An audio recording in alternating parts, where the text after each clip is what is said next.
Good morning to all of you and welcome to all of you in OCIS PCS channel. कैसे हैं आप लोग? Hope से सभी अच्छे होंगे, पढ़ाई भी काफ़ी बेहतर चल रही होगी। तो आज के हमारे इस करंट अफेयर्स के सेशन में हम लोग देख लेते हैं कौन कौन से इंपॉर्टेंट इश्यूज़ हैं, न्यूज़ है, मुद्दे हैं, समाचार है जो आपके एग्जामिनेशन पॉइंट ऑफ व्यू से काफ़ी महत्वपूर्ण है। इसके अलावा हम लोग ऑल अंडर फैक्ट्स को देखेंगे एंड एट द एंड हम लोग MCQs पर आएंगे। तो चलिए स्टार्ट करते और आते हैं। फर्स्ट इशूज़ क्या है, पहला मुद्दा क्या है, फर्स्ट न्यूज़ क्या है। चंद्रमा पर चंद्रयान 3 की लैंडिंग साइट को शिव शक्ति पॉइंट के नाम से जाना जाएगा। पिछले 1-1.5 महीने से हम लोग बोल सकते हैं कि लगातार इस न्यूज़ को हम लोग सुन रहे हैं, जिसमें कि चंद्रयान 3 जिसको लॉन्च किया गया था 14 जुलाई 2023 को और 23 अगस्त 2023 को चंद्रमा के दक्षिणी ध्रुव की सतह पर यह क्या हो गया, लैंड किया गया। अब उस लैंडिंग साइट को जिस दक्षिण ध्रुव पर यानी साउथ पोल पर जहां पर इसकी लैंडिंग हुई है, उस पॉइंट को, उस स्थान को नाम दिया गया है शिव शक्ति पॉइंट। इसके अलावा कि उसका शिव शक्ति जो पॉइंट नाम दिया गया है, क्यों दिया गया है शिव शक्ति पॉइंट को, तो हम लोग सभी इतना तो जानते हैं कि जो शिव है यानी जो गॉड शिव है, उनका संकल्प क्या है, मानवता का कल्याण का है। और शक्ति हमें क्या देता है, शक्ति हमें उन संकल्पों को पूरा करने की ताकत देता है।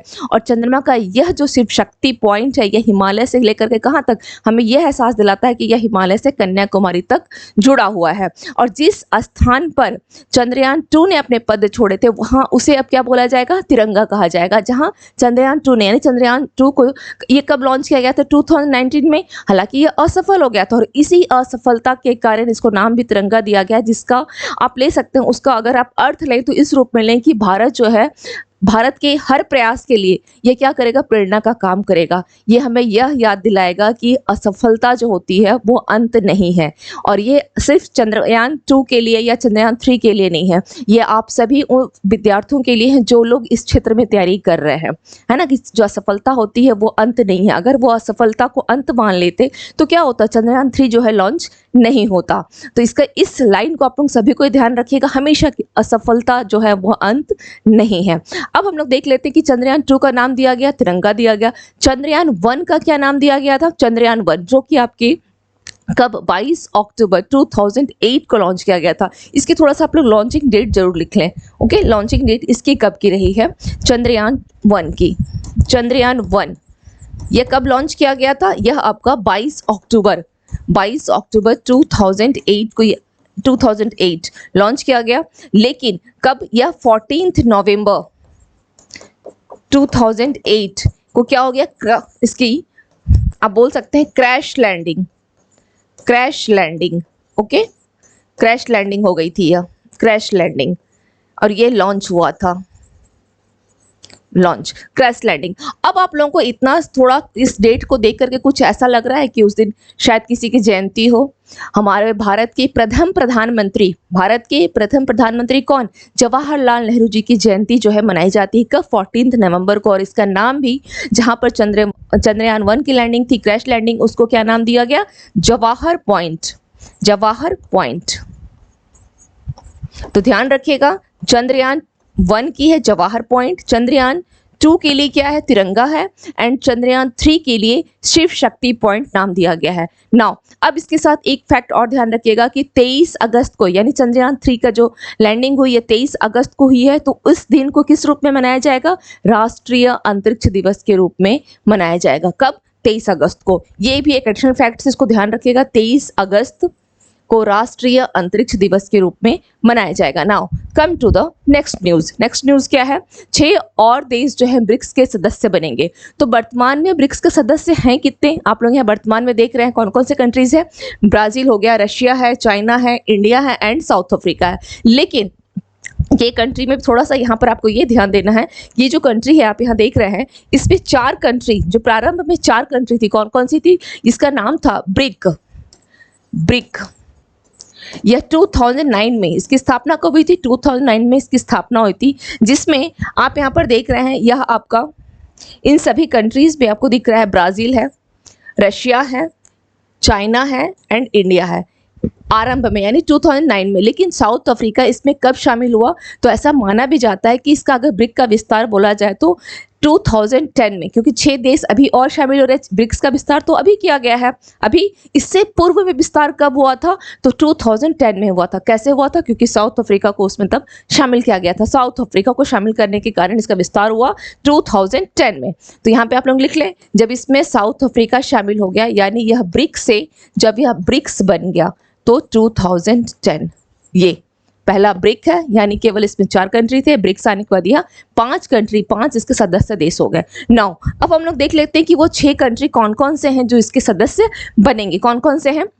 आपका ईरान है, सऊदी अरब है, मिस्र है, संयुक्त अरब अमीरात है, अर्जेंटीना और इथोपिया, जो कि 1 जनवरी 2024 से ब्रिक्स के नए सदस्य बनेंगे। कब से बनेंगे? ये डेट भी ध्यान रखिएगा, 1 जनवरी 2024 से ये ब्रिक्स के सदस्य देश बनेंगे।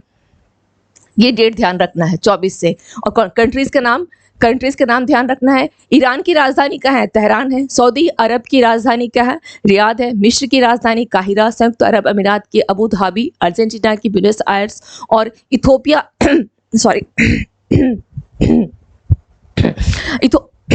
इथोपिया की राजधानी क्या है? अदीस अबाबा। कहाँ की है? इथोपिया की राजधानी। तो ये कुछ कंट्रीज जो है, इसके साथ इसके कैपिटल को भी ध्यान रखिएगा। अब हम लोग देख लेते हैं एक्चुअली हुआ क्या था कि 15वां ब्रिक्स शिखर सम्मेलन जो है आपका 24 अगस्त 2023 को कहाँ हुआ था? दक्षिण अफ्रीका के जोहान्सबर्ग में हुआ था। मोदी जी वहाँ पहुंचे हुए थे और वहाँ उसके बाद ही, उसे अटेंड करने के बाद ही वो ग्रीस वगैरह गए हैं और वहीं से वो चंद्रयान 3 की भी जो बोल वर्चुअल रूप से उन्होंने बधाई भी दी थी। तो ये हो गई। और इसी सम्मेलन में, जिस 15वां ब्रिक्स शिखर सम्मेलन में ही क्या बोला गया कि जो ब्रिक्स कंट्रीज है, जो ब्रिक्स का विस्तार किया जाएगा, कि इसका भी विस्तार किया जा रहा है, तो इसमें 6 देश और शामिल हो जा रहे हैं। अब हम लोग देख लेते हैं कि आखिरी बार जो मैंने कहा था कि ब्रिक्स का विस्तार 2010 में किया गया था, कब? जब यह ब्रिक्स से ब्रिक्स बना था। इसको भी ध्यान रखना है कि इससे पहले इसका विस्तार 2010 में हुआ है। और बोला जाए तो ब्रिक्स एक बिजनेस काउंसिल की जो स्थापना की गई थी, उसकी भी 10वीं वर्षगांठ मनाई गई। क्या किया गया? ब्रिक्स बिजनेस काउंसिल की स्थापना की 10वीं वर्षगांठ मनाई गई है। तो कुल मिलाकर के आपको ये 6 जो नए देश हैं, इनके नाम ध्यान रखने हैं। हम लोग थोड़ा इस देश को अब मैपिंग के थ्रू भी देख लेते हैं। मैपिंग के थ्रू जैसे कौन कौन सा बोला गया है? अर्जेंटीना बोला गया है। Okay, Argentina. तो अर्जेंटीना आपको कहाँ आ जाएगा? यह आपका ये है साउथ अमेरिका में अर्जेंटीना, जिसकी राजधानी कहाँ है? Buenos Aires. ब्यूनस आयर्स इसकी राजधानी हो गई। चलिए नेक्स्ट देख लेते हैं। अब यहाँ पर कौन सा बोला गया है? ईरान। ईरान की राजधानी कहाँ है? तेहरान। और ये रहा आपका यहाँ पर ये ईरान, ये रहा आपका ईरान, जिसकी राजधानी तेहरान हो गई। उसके बाद है सऊदी अरब यानी रियाद। UAE अबू धाबी राजधानी हो गई। तो कितने कंट्री हो गए? 3, 4। रेस्ट ऑफ 2 कंट्रीज आपको और यहाँ पर लोकेट करना है। इथोपिया। अब हम लोग आते हैं इथोपिया पर। ये इसकी राजधानी कहाँ हो गई? अदीस अबाबा। And Egypt. मिस्र यानी इजिप्ट, मिस्र को इजिप्ट तो बोला जाता है, इसकी राजधानी हो गई काहिरा। तो आपके साउथ अफ्रीका में, यानी साउथ अफ्रीका तो नहीं, अफ्रीका बोला जाएगा, जहाँ से ये नाम रखना आसान है काफ़ी, क्योंकि ई से इजिप्ट हो गया, ई से आपका इथोपिया हो गया, 2 नाम हो गया। अगर हम दक्षिणी अमेरिका में आते हैं तो अर्जेंटीना हो गया, यहाँ मैप में लोकेट हो रहा है। इसको मैप से जरूर कीजिएगा, इस तरह की चीज़ों को हमेशा मैप देख करके क्या कीजिए। अगर बात की जाए मध्य एशिया की या पश्चिम एशिया की, मध्य एशिया तो नहीं, ये पश्चिम एशिया में आ जाएगा। बात की जाए तो यहाँ आप देख रहे हैं क्या हो जाएगा? ईरान, सऊदी अरब, UAE, ये 3 कंट्रीज आपके यहाँ हो गए। Now come to the next news. Next news देख लेते हैं क्या है। चलिए, चीन और भूटान, ये भूटान नहीं है, भूटान है। ओके, ये भूटान है, बाय मिस्टेक है ये भूटान होगा। भूटान है, भूटान। चलिए, इतना एरर अगर आ गई है तो इसको तो आप लोग भी खैर सही कर लेंगे। भूटान ओके के बीच सीमा के परिसीमन पर क्या चल रही है? पहली बैठक हुई है। और पहली बैठक ये कहाँ हुई है? बीजिंग में हुई है। ये आप मैप देख रहे हैं, यहाँ पर चाइना तिब्बत बटालियन दिख रहा है, डोकलाम दिख रहा है। ये डोकलाम जो विवाद काफी चर्चित रहा है, डोकलाम विवाद, गिपमोची। और ये रहा आपका भूटान। अब हम लोग देख लेते हैं कि आखिर ये जो सीमा पर लेकर के जो विवाद चल रहा है, आखिर ये विवाद क्यों चल रहा है? आखिर विवाद का क्या है कि सीमा पर बोला गया है ना, तो इसकी बैठक कहाँ पर हुई है? पहली बैठक बीजिंग में की गई। भूटान और चीन के बीच में जो सीमा वार्ता है वो 1984 में स्टार्ट हुई थी, 1984 में। और मुख्य रूप से किस पर था यह? भूटान के उत्तर वाले क्षेत्र को लेकर का, पश्चिम का क्षेत्र जो है इन विवादित क्षेत्रों पर केंद्रित रहा है, क्योंकि यह भी क्या है? चाइना से सटा हुआ है भूटान भी। तो जब भी कोई आप देखेंगे कंट्री सटा हुआ रहता है तो वहाँ के उसके बॉर्डर को, एरिया को लेकर के ये विवादित मुद्दा जो है लगातार बना ही रहता है ना। तो भूटान और चीन के बीच भी कोई कोई भी समझौता जिसमें उत्तर के क्षेत्र शामिल हो, जैसे उसके लोकल एरियाज हो गए लाइक जमरलुंग हो गए, पामलुंग घाटियां हो गई, इन सभी का क्या हो गया, पश्चिम के जो आप बोल सकते हैं कि पश्चिम का कौन सा है, डोकलाम, जो मैंने हमेशा कहा है डोकलाम, मैंने अभी भी आपको शो किया कि डोकलाम के बीच क्या है, स्वैप व्यवस्था शामिल हो। और भारत को क्या है, इसके लिए भारत की चिंता की विषय है आखिर स्वैप व्यवस्था होता क्या है, यह स्वैप व्यवस्था क्या है। तो इस व्यवस्था में ये जो स्वैप व्यवस्था है इसमें अमेरिकी डॉलर क्या किया जाता है, इसमें अमेरिकी डॉलर, अमेरिकी डॉलर, यूरो, अमेरिकी डॉलर को क्या करेंगे, यूरो या रुपया, ओके, अमेरिकी डॉलर, यूरो या भारतीय रुपया में किया जाता है, ठीक है, भारतीय रुपया में, भारतीय रुपया में किया जाता है। किसको, अमेरिकी। स्वैप व्यवस्था का मतलब स्वैप करना, हम लोग याद है, हम लोग कार्ड को स्वैप करते हैं, कभी कभी क्या होता है कार्ड को मशीन में लगा के क्या बोलते हैं, स्वैप करते हैं। तो इसमें भी क्या कहता है, जो अमेरिकी डॉलर होती है, यूरो होती है, उसको भारतीय रुपए में किया जाता है। तो किसके लिए चिंता का विषय है, यह भारत के लिए चिंता का विषय है।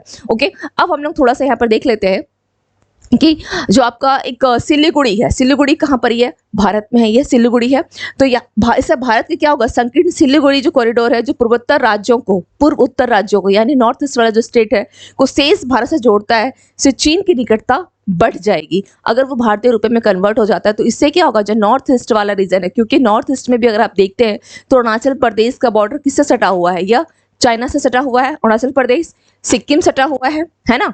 तो इससे क्या होगा, जो सिलीगुड़ी कॉरिडोर है, सिलीगुड़ी कॉरिडोर यानी सिक्किम वाला जो क्षेत्र है वो क्या होगा, पूर्वोत्तर राज्यों को शेष भारत से जोड़ता है और चीन से उनकी निकटता जो है वो बढ़ जाएगी। और चीन से निकटता बढ़ने का कारण क्या हो जाएगा, चीन से निकटता बढ़ने का कारण पता ही है कि क्या हो सकता है, तो हम बहुत ज़्यादा डीपली नहीं जाएंगे। चलिए अब आगे बढ़ते हैं और देख लेते हैं। हाँ, एक चीज़ और ध्यान रखिएगा कि भारत और चीन की सीमा की बात की जाए तो कितने किलोमीटर क्षेत्र में है, 3488 किलोमीटर की जो है भारतीय राज्य जो है चीन के साथ सीमा साझा करते हैं। और कौन कौन से भारतीय राज्य है वो, लद्दाख, हिमाचल प्रदेश, उत्तराखंड, सिक्किम एंड अरुणाचल प्रदेश। ये थोड़ा पॉइंट ध्यान रखिएगा। और उन दोनों के बीच में जो रेखा है कौन सी है, मैक-मोहन रेखा, ज्योग्राफी के लिए इंपॉर्टेंट है। Now come to the next news. Next news क्या है, पीएम मोदी 40 साल में ग्रीस का दौरा करने वाले पहले भारतीय प्रधानमंत्री बन गए हैं। 40 साल में ग्रीस का दौरा, मैंने आपको अभी भी जस्ट बताया कि जब ये 15वें ब्रिक्स शिखर सम्मेलन को संबोधित किया गया वहां पर, और वहां से क्या क्या किया गया था, जो ग्रीस के प्रधानमंत्री थे उन्होंने इनको आमंत्रित किया था और उनके आमंत्रण को स्वीकार किया और कहाँ गए, ये ग्रीस पहुंचे। ग्रीस की राजधानी कहाँ, एथेंस है। तो कितने साल बाद, करीब 40 साल बाद जाने वाले क्या है, पहले भारतीय प्रधानमंत्री हैं। अब हम लोग देख लेते हैं जो, अच्छा ठीक है, हाँ इस एक चीज और बता दो, ग्रीस के प्रधानमंत्री का नाम क्या है, किरियाकोस मित्सोटाकिस। नाम भी इतना अजीबोगरीब होता है कि नाम लेने में कठिनाई होती है ना।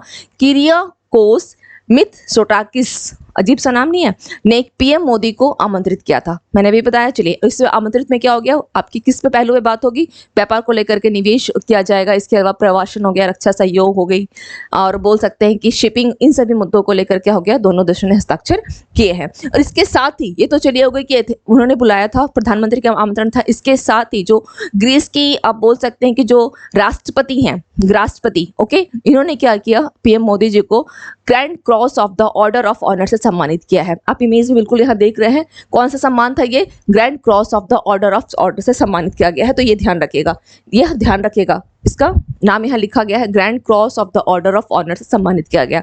अब बात आती है कि ग्रीस के आखिर राष्ट्रपति कौन है, महिला राष्ट्रपति कौन है, सुश्री करीना, करीना कपूर नहीं है, करीना है, करीना, ये नाम ध्यान रखना आसान है ना, करीना साकेलोरोपोulou ने प्रधानमंत्री क्यों क्या किया, grand cross of the order से सम्मानित किया। चलिए अब ये जो अवार्ड किस लिए दिया जाता है, तो ग्रीस के राष्ट्र अध्यक्ष उन प्रधानमंत्री और प्रतिष्ठित व्यक्तियों को grand cross of the order of honour प्रदान करते हैं जिन्होंने विशिष्ट पद पर रहते हुए क्या किया है, ग्रीस की स्थिति को आगे बढ़ाने में योगदान दिया है। और इसके साथ ही पीएम मोदी जी ने क्या किया है, एथेंस में, जो कि मैंने कहा है ग्रीस की राजधानी, वहां पर टॉम्ब ऑफ अननोन सोल्जर्स, किसके बने हुए थे, टॉम्ब ऑफ अननोन सोल्जर्स पर भी इन्होंने श्रद्धांजलि अर्पित की। Now come to the next news, next information देख लेते हैं क्या है। इंफोसिस ने tennis world number one Iga Swiatek को अपना ब्रांड एम्बेसडर बनाया है। किसने बनाया है? इंफोसिस ने। इंफोसिस के सीईओ कौन है? सलील पारेख। इंफोसिस क्या है? एक बोल सकते हैं मल्टीनेशनल कंपनी है। मल्टीनेशनल कंपनी है इंफोसिस, जो कि सॉफ्टवेयर कंपनी है। और इसने टेनिस की वर्ल्ड नंबर कौन है? ईगा स्वेटेक को अपना ब्रांड एम्बेसडर बनाया है। और इसके साथ ही उन्होंने और किसे बनाया है ब्रांड एम्बेसडर? सिर्फ ईगा स्वेटेक नहीं है, इसके साथ ही है राफेल नडाल को भी अपना ब्रांड एम्बेसडर बनाया। और राफेल नडाल के साथ कितने साल का? 3 साल का कॉन्ट्रैक्ट किया गया है। किस क्षेत्र के लिए? तो डिजिटल इनोवेशन को बढ़ावा देने के लिए। किसके लिए? डिजिटल इनोवेशन को बढ़ावा देने के लिए। Now come to the next information, देख लेते हैं क्या है। भारत और ईरान चाबहार बंदरगाह मुद्दे में मध्यस्थता प्रावधान जो है उसको हटाने पर सहमत हो गए हैं। कौन कौन है? भारत और ईरान। किस बंदरगाह को लेकर के? चाबहार बंदरगाह को लेकर के। मुद्दा क्या है? जिनकी मध्यस्थता जो प्रावधान थे उसको हटाने पर सहमत हो गए। अब थोड़ा हम लोग देख लेते हैं। ये रहा आपका यहाँ पर चाबहार पोर्ट। कहाँ है यह चाबहार? ये रहा आपका चाबहार पोर्ट। ये कहाँ है? ओमान की जो खाड़ी आप यहाँ पे देख रहे हैं, ये ओमान की खाड़ी है ना, ये ओमान की खाड़ी के तट के पास है। और ये डायरेक्ट यानी यह पाकिस्तान को दरकिनार किया हुआ है ना, पाकिस्तान से इसका टच नहीं है। इमेज में बिल्कुल साफ दिख रहा है। पाकिस्तान को साइड करके ये किससे टच करके है? भारत जो है डायरेक्ट आप देख रहे हैं ईरान और अफगानिस्तान से, ये ईरान और अफगानिस्तान से इसका काम चल रहा है। किसको? इसने पाकिस्तान को साइड कर दिया है। तो कहने का मतलब ये है कि इसको विकसित करने में भारत, ईरान और अफगानिस्तान, इन तीनों का बोल सकते हैं कि संयुक्त रूप से इन तीनों ने विकसित किया। किसको? चाबहार बंदरगाह को या आपके चाबहार पोर्ट को। नाउ कम टू द, इसके साथ हम लोग कुछ और पॉइंट्स देख लेते हैं। चलिए ठीक है, ये मैंने आपको बता ही दिया है कि चाबहार जो ओमान की खाड़ी के तट पर स्थित है, एक बंदरगाह है। आप इसको थोड़ा 1 मिनट तक देख भी सकते हैं कि भारत के लिए रणनीतिक रूप से काफी महत्वपूर्ण है, क्योंकि यह पाकिस्तान को दरकिनार कर ईरान और अफगानिस्तान की कनेक्टिविटी प्रदान करता है। और इसको विकसित किसने किया है? तो भारत, पाकिस्तान, अफगानिस्तान और ईरान ने। ये ध्यान रखिएगा। Now come to the next. Tamil Nadu सरकार द्वारा 25 अगस्त को 31,000 स्कूलों में नाश्ता योजना शुरू किया गया। तमिलनाडु के जो सीएम है कौन है? एम.के. स्टालिन है। उन्होंने क्या किया है? 25 अगस्त को 31,000 स्कूलों में नाश्ता योजना को शुरू किया है। क्यों? ताकि इससे बच्चों का जो नामांकन है स्कूल में अधिक से अधिक बढ़े। और ये योजना 2022 में स्टार्ट की गई थी। कक्षा कितने से कितने के लिए है? कक्षा यानी क्लास 1 से लेकर के 5 तक स्टूडेंट्स के लिए। और इसमें करीब 17 लाख जो बोल सकते हैं या 17 लाख स्टूडेंट जो है इसमें अब तक शामिल हो चुके हैं। इससे क्या हो गया? नामांकन की रेशियो भी बढ़ी है। ये इसमें जिनको बोला गया है नाश्ता योजना जो है, इस नाश्ता योजना में भी करीब 13 मेन के मेन्यूज जो है वो दिए जाते हैं।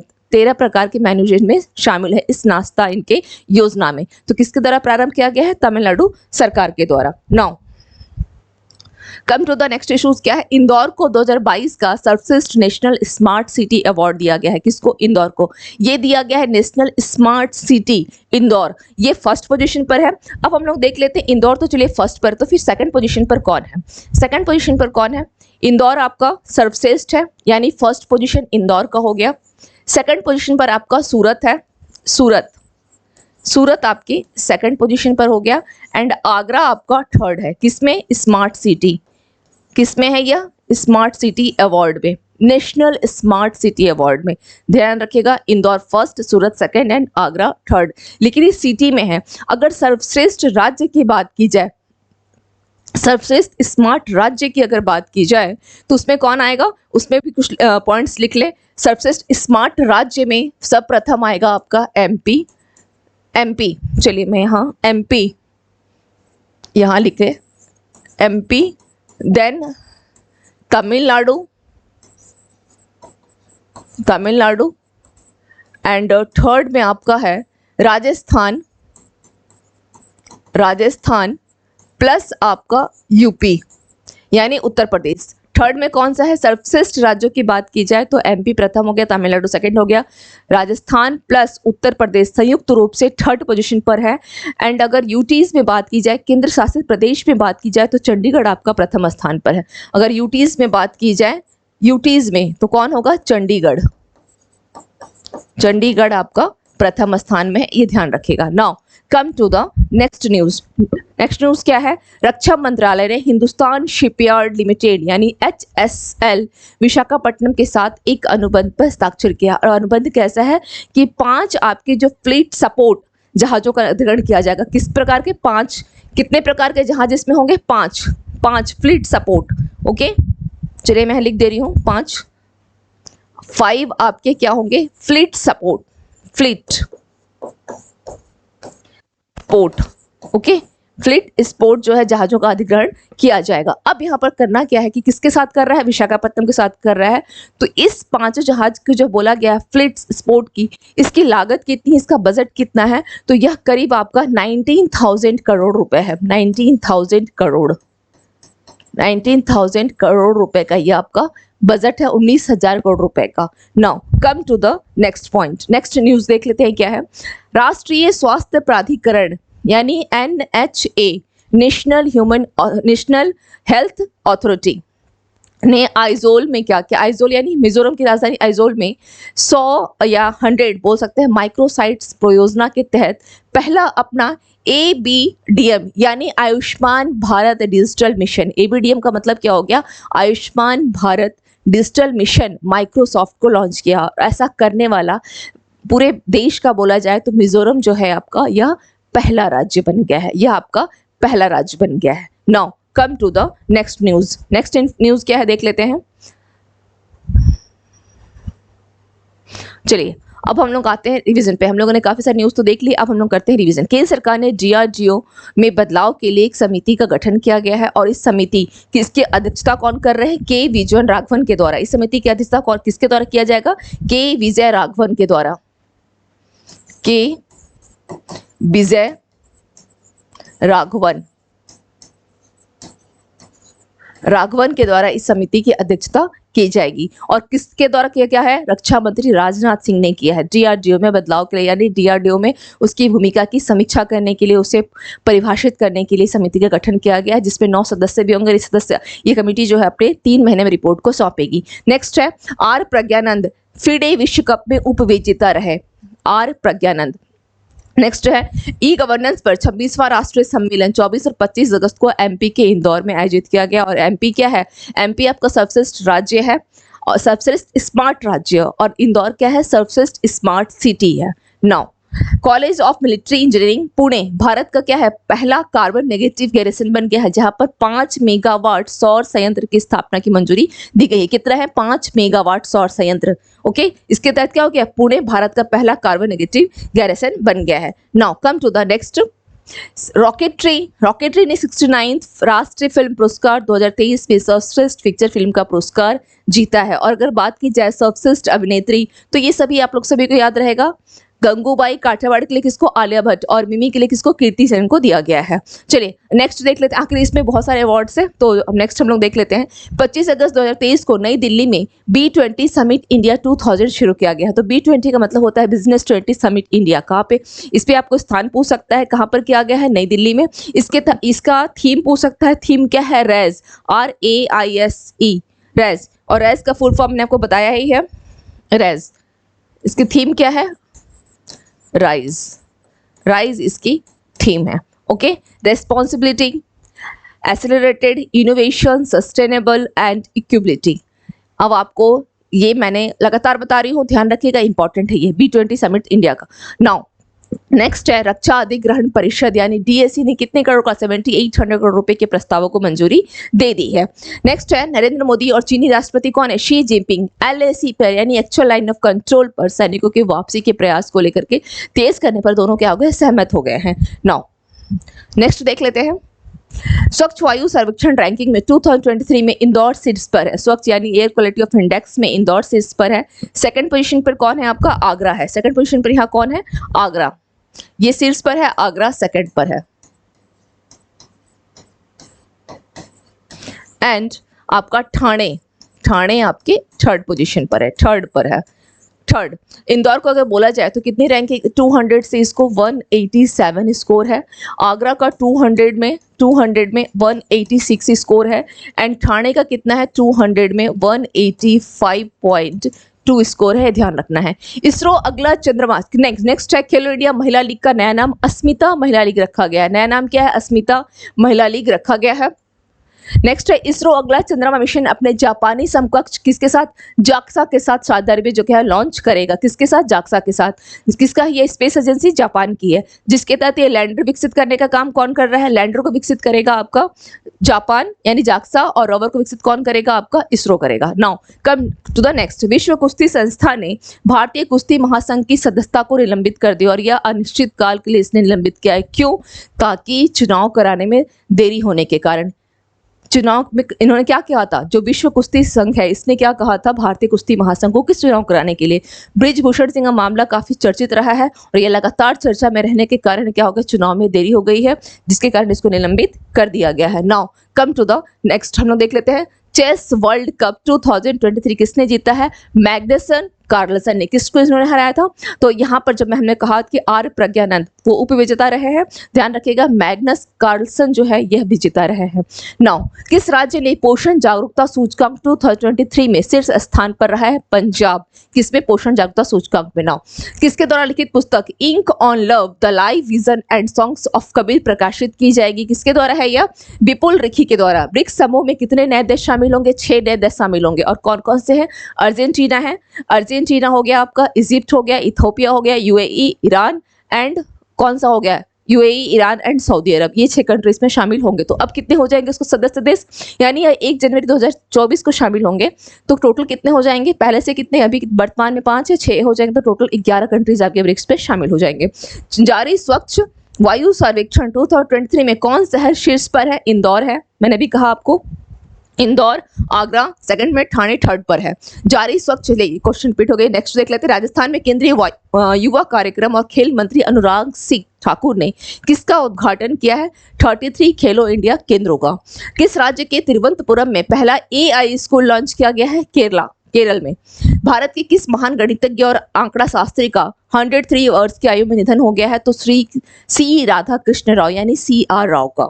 शिक्षा मंत्रालय के नए सिलेबस के अनुसार साल में कितनी बार बोर्ड परीक्षाएं जो है आयोजित की जाएंगी, तो वह 2 बार आयोजित किया जाएगा। नाउ यूनाइटेड वर्ल्ड रेसलिंग ने भारत के रेसलिंग एसोसिएशन को कब तक के लिए निलंबित कर दिया गया है, तो अनिश्चित काल के लिए किया है। कौन सा देश चांद के साउथ पोल पर पहुंचने वाला पहला देश बन गया है, तो भारत है। किसको थाईलैंड के नए प्रधानमंत्री के रूप में चुना गया है, श्रेथा थाविसीन। कौन अभिनेत्री एमी अवार्ड्स 2023 में जूरी सदस्य बनी है, Radhika Madan. Now come to the next, 23 अगस्त को दास व्यापार की स्मृति के लिए कौन सा दिवस मनाया गया है, अंतर्राष्ट्रीय दिवस 23 अगस्त को। और इसके अलावा 23 अगस्त को जो अगर बोला जाए राष्ट्रीय अंतरिक्ष दिवस भी अब से क्या होगा, 23 अगस्त को सेलिब्रेट किया जाएगा। विश्व जल सप्ताह कब से कब तक आयोजित किया जाएगा, 20 से 24 अगस्त। भारत ने किस देश के साथ सीमा शुल्क के 14 संयुक्त समूह की बैठक आयोजित की है, बांग्लादेश के साथ। भारतीय तटरक्षक बल ने किस देश के तटरक्षक बल के साथ समझौता ज्ञापन पर हस्ताक्षर किया है, फिलीपींस के साथ।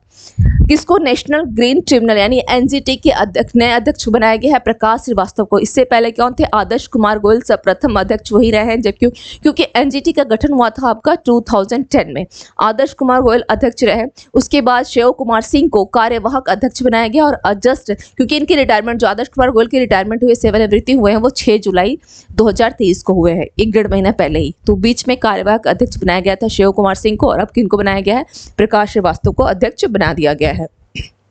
अब हम लोग आते हैं आज के एमसीक्यूज में। फर्स्ट एमसीक्यू क्या है, भारतीय रिजर्व बैंक ने ऑफलाइन भुगतान लेन देन की ऊपरी सीमा को बढ़ाकर 500 कर दी है। पहले ऊपरी सीमा कितनी थी, 300, 200, 400, 350। तो उसका राइट आंसर क्या हो जाएगा, 200। नेक्स्ट क्वेश्चन पे चलते हैं। नेक्स्ट क्वेश्चन क्या है देख लेते हैं। निम्नलिखित में से किस कंपनी ने tennis world number 1 Iga Swiatek को अपना ब्रांड एम्बेसडर बनाया है, TCS, HCL, इंफोसिस, विप्रो। तो किसने बनाया है, इंफोसिस ने। और इंफोसिस क्या है, एक मल्टीनेशनल कंपनी है, सॉफ्टवेयर कंपनी है ना, जिसके CEO कौन है, सलील पारेख। और इन्होंने किसको बनाया है, राफेल नडाल को भी, और रेफॉर्म के साथ 3 साल का कॉन्ट्रैक्ट भी किया है। Now come to the next question देख लेते हैं क्या है। G20 शिखर सम्मेलन 9 और 10 सितंबर 2023 को नई दिल्ली में आयोजित हो जाएगी। तो पहला तो स्टेटमेंट इसको ध्यान रखिएगा कि कब हो रहा है, 9 और 10 सितंबर 2023 को नई दिल्ली में आयोजित होने वाला है। यह G20 की कौन सी बैठक है, यानी कौन सा एडिशन है, कौन सा संस्करण है, 17वीं, 18वीं, 19वीं, 20वीं। तो यह G20 की 18वीं है, 18वीं। ओके, इसका आंसर क्या हो जाएगा, बी। बी। अब यहाँ पे ध्यान ये रखना है कि जो 19th बैठक थी वो कब होगी, ये नेक्स्ट ईयर 2024 में। यह कहाँ होगी, ब्राजील के रियो डियो जेनेरियो में, ब्राजील के रियो डी जेनेरियो में। ओके, 18वीं कहाँ हो रही है, न्यू दिल्ली, न्यू दिल्ली में हो रही है, न्यू दिल्ली इंडिया। ओके, ये कब हो रही है, 2023 में। एंड जो लास्ट ईयर कब हुई थी, 2022 में कहाँ हुई थी, इंडोनेशिया के बाली में। और इस इंडोनेशिया के बाली में, और इसको जो बोला गया है कि लास्ट ईयर कहाँ हुई, प्रेजेंट ईयर में कहाँ हो रही है, नेक्स्ट ईयर कहाँ होगी, इसे बोला गया है ट्राइका। इसको क्या बोला जाता है, ट्राइका बोला जाता है, ट्राइका। इनको क्या बोला गया है, ट्राइका, TROIKA। मैं लगातार इस वर्ड को बताती रही हूँ, ध्यान रखिएगा इसको। ओके, चलिए नेक्स्ट देख लेते हैं। भारत और ईरान डैशबोर्ड मुद्दे में मध्यस्थता प्रावधान को हटाने पर सहमत हुए हैं। ए बंदर अंजलि, बी बूशहर, खोराम शहर, चाबहार। तो इसका राइट आंसर क्या हो जाएगा, चाबहार पोर्ट को। इसकी कौन कौन इसमें, इन लोगों ने पाकिस्तान को साइड किया हुआ है, ध्यान रखिएगा, अफगानिस्तान है बट पाकिस्तान साइड है। नेक्स्ट क्वेश्चन है, किस शहर को 2022 का सबसे स्मार्ट सिटी पुरस्कार मिला है, भोपाल, इंदौर, कानपुर, नोएडा। इसका राइट आंसर क्या हो जाएगा, इंदौर को दिया गया है। इंदौर को फर्स्ट स्मार्ट सिटी, सेकंड किसको दिया गया है, आपका सेकंड में कौन आ जाएगा, सूरत आएगा, थर्ड में आगरा आ जाएगा। अगर सबसे राज्य की बात की जाए तो MP, सेकंड पोजीशन पर तमिलनाडु, थर्ड पर राजस्थान और उत्तर प्रदेश। यूटी में बात की जाए तो चंडीगढ़ आपका हो जाएगा। Now come to the next. सीमा के परिसीमन पर पहली बैठक अगस्त 2023 में चीन और डैश के बीच आयोजित की गई, म्यांमार, भूटान, नेपाल, पाकिस्तान। तो राइट आंसर क्या हो जाएगा, भूटान, चीन और भूटान के बीच में। नेक्स्ट क्वेश्चन देख लेते हैं क्या है। पीएम मोदी 40 वर्षों में पहले भारतीय प्रधानमंत्री बने, डैश की यात्रा करने वाले किस पे, स्पेन है, ग्रीस है, दक्षिण अफ्रीका है और आपका बुल्गारिया है। तो राइट आंसर क्या हो जाएगा, ग्रीस। ग्रीस की राजधानी कहाँ है, एथेंस। कहाँ गए हुए थे वो, ग्रीस की राजधानी एथेंस गए हुए थे। चलिए, किस राज्य सरकार ने 25 अगस्त को 31,000 स्कूलों में नाश्ता योजना शुरू की है, उत्तर प्रदेश, आंध्र प्रदेश, मध्य प्रदेश, तमिलनाडु। इसका राइट आंसर क्या हो जाएगा, तमिलनाडु के मुख्यमंत्री MK स्टालिन के द्वारा आरंभ किया गया है। रक्षा मंत्रालय ने भारतीय नौसेना के लिए कितने फ्लीट सपोर्ट जहाजों के अधिग्रहण के लिए हिंदुस्तान शिपयार्ड लिमिटेड यानी विशाखापट्टनम HSL विशाखापट्टनम के साथ एक अनुबंध पर हस्ताक्षर किया है, 5, 7, 10, 12। तो कितने हैं, 5 है। मैंने आपको बताया है ये 5 है। और बजट कितने का है, 19,000 करोड़ रुपए की यह बजट है, इतने करोड़ का। कीमत कितनी है इसकी, 19,000 करोड़ की यह बजट है। चलिए नेक्स्ट क्वेश्चन देखते हैं। नेक्स्ट क्या है, जापान ने डैश परमाणु संयंत्र से उपचारित रेडियोधर्मी पानी को प्रशांत महासागर में छोड़ना शुरू कर दिया है, फुकुशिमा, हमाओका, जेनेकी, कोशिमा। तो इसका राइट आंसर क्या हो जाएगा, फुकुशिमा के राइट आंसर फुकुशिमा, जिसके तहत क्या हो रहा है, जो समुद्री फूड से आपके वो भी प्रभावित हो रहा है। और जो जापान से सबसे ज्यादा आयात कौन करता है समुद्री फूड का, चीन करता है। तो चीन को इसके लिए विरोध भी कर रहा है। तो ध्यान रखिएगा, इसका फुकुशिमा आंसर हो जाएगा। नाउ नेक्स्ट देख लेते हैं। चलिए, आज की क्लास का हमारा जो ये क्लास है इसमें लगातार जो न्यूज़ थे मैंने आप लोगों को बता दिया। कोशिश तो ये रहती है कि एज मच एज इन्फॉर्मेशन आपको एवरीडे दिया करूँ और रिवीजन करवा दिया करूँ, प्लस फल फैक्ट्स एंड MCQs भी रहती है। अगर कोई डाउट हो तो बिल्कुल आप लोग कमेंट सेक्शन में कमेंट करके पूछ सकते हैं। मिलते हैं नेक्स्ट सेशन में। Thank you to all of you and have a nice day.